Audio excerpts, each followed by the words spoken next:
The Galactic Council chamber fell silent as Ambassador Zextara of the Vorthan Empire rose from her crystalline seat. Her forearms gestured dismissively at the holographic display showing grainy footage of human military exercises. "Primitive. Kinetic weapons," she declared, her translator rendering her clicks and whistles in the standard galactic. "The humans are still throwing rocks, just faster ones. This council has more pressing matters than monitoring a backwater species that barely discovered faster-than-light travel 50 cycles ago." Murmurs of agreement rippled through the assembled delegates. The Kefmori representative, a towering insectoid creature, chittered his approval. "Indeed, our plasma cannons can melt through neutronium. What threat could accelerated metal projectiles possibly pose?" Only one voice dissented. Dr. Yulinara, the elderly Altarian scientist, stood slowly on her 6 legs. Her compound eyes reflected the chamber's bioluminescent lighting as she spoke.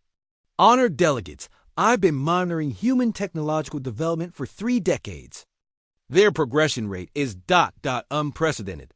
These railguns they've developed are toys compared to our arsenal," interrupted General Krexuvon of the Hegemony Defense Force. His reptilian features twisted into what passed for a sneer among his species. "Dr. Yulinara, with respect, your fascination with these mammals has clouded your judgment. They lack proper shielding technology, their ships are crude, and their understanding of quantum mechanics is laughably basic." The chamber erupted in derisive laughter. Dr. Yulinara's antennae drooped as she sat back down. Her warnings dismissed once again. 3 months later, the laughter died.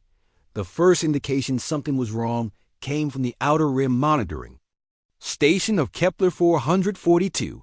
The automated distress beacon broadcast for exactly 4.7 seconds before cutting to static. Investigation vessels found nothing but debris and a perfectly spherical hole punched through the station's core, as if something had simply erased a section of space-time. "Quantum torpedo," declared the investigating team. "Clearly the work of hegemony pirates." The second incident occurred at the Tau Ceti trade hub. This time, witnesses survived long enough to transmit footage. A single human vessel, no larger than a galactic patrol ship, had materialized at the system's edge. The attacking pirates, a full squadron of heavily armed Vorthan raiders, had immediately opened fire with their standard plasma batteries. The human ship's response was unlike anything in the galactic military databases. No energy signatures, no plasma discharge, no quantum fluctuations. Just a brief electromagnetic spike, followed by what appeared to be empty space moving at 17% of light speed. The first raider simply ceased to exist, vaporized by the sheer kinetic energy of a tungsten rod moving at 51,000 kilometers per second. The second raider tried to evade, but the projectile had punched through its shields as if they weren't there, continuing through the ship's core and out the other side. Without slowing, the remaining raiders surrendered immediately. Dr. Yulinara stood before the emergency session of the Galactic Council, her research data projected in stark holographic detail. "The humans have weaponized basic physics," she explained, her voice carrying none of its usual deference. "While we spent millennia perfecting energy weapons and exotic matter manipulation, they've taken the simple concept of kinetic energy and pushed it to its absolute limits." The assembled delegates shifted uncomfortably. Ambassador Zextara's skin had paled to a sickly green. "But their targeting systems, surely they can't be accurate at such ranges?"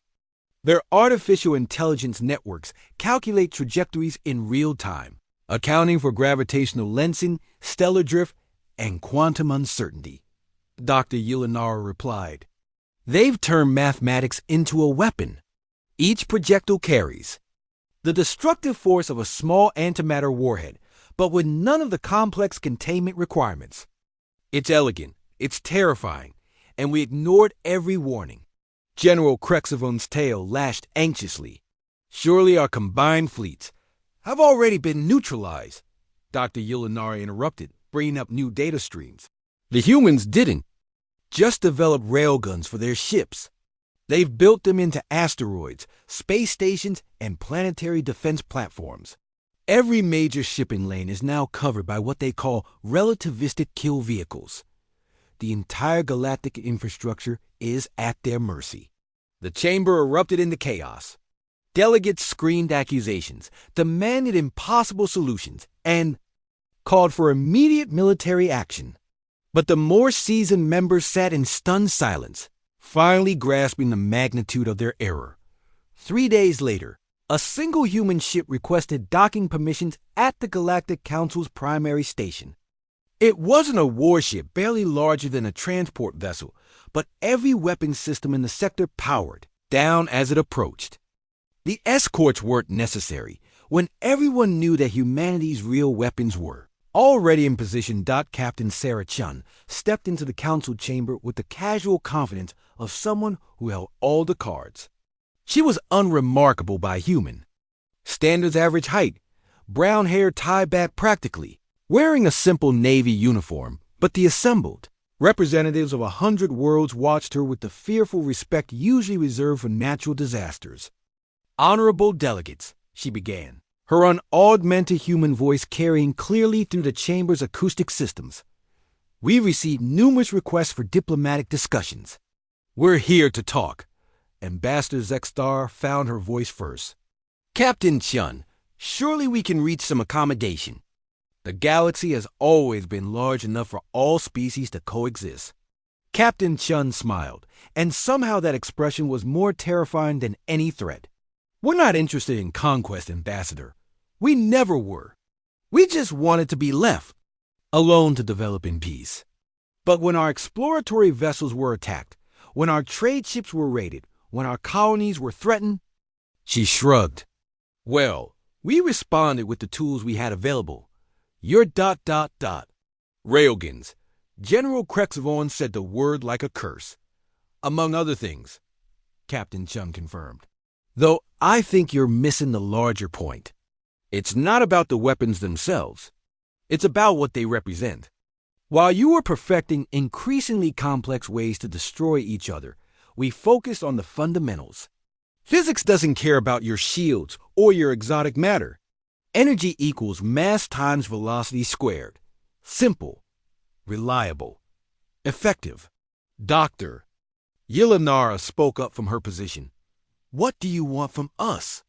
"Recognition," Captain Chun replied. "Not as subjects or vassals, but as equals. The same thing we've been asking for since first contact. The difference is, now you're listening. The Galactic Council voted unanimously to grant humanity full membership with all associated rights and protections. It was, after all, the only logical choice. As Captain Chun departed, Dr. Yelanara couldn't help but admire the elegant simplicity of it all. Humanity had indeed been throwing rocks, just very, very fast ones. And then their stubborn refusal to abandon the basics in favor of flashy technology. They'd found a truth the galaxy had forgotten. Sometimes the most primitive solution is the most effective one. The age of human ascendancy had begun, not with exotic weapons or mysterious technologies, but with physics lessons the galaxy had been too proud to remember.